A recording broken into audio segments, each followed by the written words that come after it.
ආයුබෝවන් යාළුවනේ. ඔයා 2026 ෆෝන් එකක් ගන්න හිතන් ඉන්නවනම් හැබැයි අතේ තියෙන ගානට තාම ෆෝන් එකක් හම්බුනේ නැද්ද? එහෙනම් මේ වීඩියෝ ඔයාටමයි. අද මං ගෙනාවා ලංකාවේ අඩුම මිලට ගන්න පුළුවන් හොඳම බජට් ෆෝන් 3ක් සහ ඒ වගේ සම්පූර්ණ විස්තර. අපි යන් වීඩියෝ එකට. පළවෙනි ෆෝන් එක Samsung Galaxy A16 සහ A06. ඔයාට අඩුම මිලකට Samsung ෆෝන් එකට යන්න තියෙනවා නම් හොඳම ඔප්ෂන් එක තමයි මේක. මොකද මේකේ තියෙන සුපර් AMOLED ඩිස්ප්ලේ එකක්. වීඩියෝ බලන කෙනෙක්ට නම් මර්ම ෆෝන් එක තමයි මේක. අඟල් 6.7ක AMOLED ඩිස්ප්ලේ එකක් එක්ක හොඳම කලර්ස් මේකේ බලා ගන්න පුළුවන්.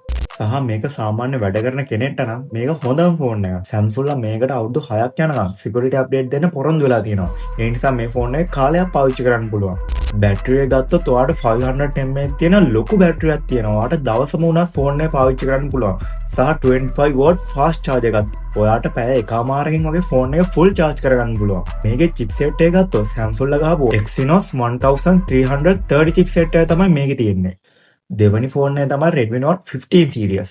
මේක ගේමින් සහ බර වැඩ කරන කෙනෙක්ට නම් ගොඩක් මොහොත ෆෝන් එක. සහ මේකේ ඩිස්ප්ලේ එක ගත්තොත් 120Hz refresh rate එකක් එක්ක AMOLED ඩිස්ප්ලේ එකක් තියෙනවා. ඩිස්ප්ලේ එක මාරම ස්මූත්. සහ මේකේ කැම් එකේ 108 මෙගාපික්සල් තියෙනවා. දවල්ට ෆොටෝ ගන්න කෙනෙක්ට නම් මාරම හොඳ ෆෝන් එකක්. සහ මේකේ තියෙන ලොකුම වාසිය තමයි 67W fast charger support. ඒ කියන්නේ ඔයාට විනාඩි 15න් charge කරලා පැය ගාණක් පාවිච්චි කරන්න පුළුවන්. සහ මේකේ chipset එක ගත්තොත් අලුතෙන්ම ගහපු MediaTek තමයි රජ කරන්නේ. PUBG, Free Fire, Call of Duty වගේ ගේම් මේකේ ගේමක් නැතුව රන් කරන්න පුළුවන්. තුන්වෙනි ෆෝන් එක තමයි Samsung Galaxy A36.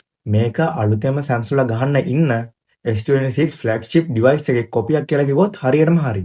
ඒ කියන්නේ ඒකේ performance වලට සමාන performance මේකෙත් තියෙනවා. මේකේ chipset එක ගත්තොත් Snapdragon 7 series එක තමයි මේකේ ඉන්නේ. ඔයාට ඕනම දෙයක් කිසිම lag එකක් නැතුව කරන්න පුළුවන්. දෙවෙනි එක තමයි මේකේ බැටරි එක ගත්තොත් 500 mAh බැටරි එකක් තියෙනවා. ඔයාට දවසක් වුණත් පාවිච්චි කරන්න පුළුවන්. මේකේ සාමාන්‍ය මිල වැඩි වුණත් ගන්න පුළුවන් ප්‍රීමියම් ෆෝන් වලින් හොඳම ෆෝන් එක තමයි මේක. මේකේ කැමරාව ගත්තොත් 50 මෙගාපික්සල් කැම් එකක් තියෙනවා.